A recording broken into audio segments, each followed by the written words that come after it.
Hello guys, welcome back to my channel. ఏంటబ్బా starting clean చేయని prawns చూపిస్తున్నాను అనుకుంటున్నారా? ఏంటంటే మొన్న నైట్ నాకు సడన్గా అనిపించిందండి. అంటే 10:30కి అనిపించింది అనమాట. నాకెందుకో ప్రాన్స్ బిర్యానీ తినాలనిపిస్తుందని. అంతే, ఇంక మా నెల్లూరు వాళ్ళ విషయం తెలిసిందేగా, ఎప్పుడు ఇంట్లో ప్రాన్స్ ఉంటాయి. అందుకనే ఫాస్ట్గా వెళ్ళి ప్రాన్స్ తీసుకొని నా వరకే అనుకున్నా, బట్ లాస్ట్లో అందరూ తిన్నారు. సో ఫాస్ట్గా ప్రాన్స్ తీసుకొని అవి క్లీన్ చేసి మళ్ళీ తీసినవన్నీ మళ్ళీ రీప్యాకింగ్ చేయాలి కాబట్టి సో అంతా ప్యాకింగ్ చేసేసి ఇవి క్లీన్ చేసుకున్న ప్రాన్స్, ఆ ప్రాన్స్ వాష్ చేసుకున్న దానికి ముందు కొంచెం సాల్ట్ అలాగే పసుపు కొంచెం వేసి వాటర్లో మంచిగా క్లీన్ చేసేసుకోవాలి.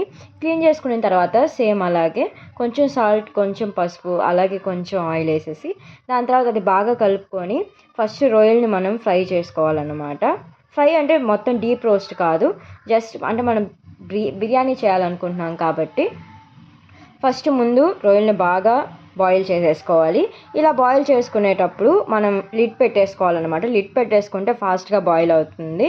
సో అలా బాయిల్ అవుతున్న ప్రాన్స్లో మిడిల్లో మళ్ళీ మనం లిడ్ ఓపెన్ చేసి బాగా డీప్ ఫ్రై చేసేసుకోవాలి. వాటిని ఫ్రై చేసుకున్న తర్వాత ఇది బిర్యానీ కోసం నేను అంటే హడావిడిగా ఏముందండి, ఏదో బ్యాచిలర్ కైండ్ ఆఫ్ థింగ్లో చేసేసుకున్నాను.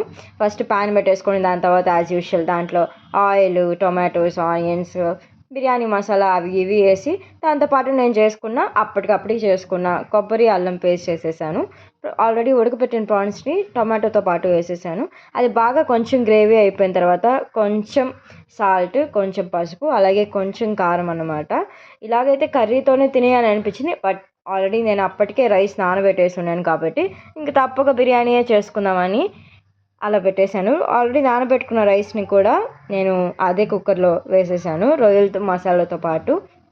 దాని తర్వాత దానికి కూడా లిడ్ పెట్టేసి ఒక మంచి విషయం, ఎప్పుడైనా కానీ కుక్కర్ యూస్ చేసేటప్పుడు మనం బాగా లిడ్ ఉందా లేదా అని చెక్ చేసుకోవాలి.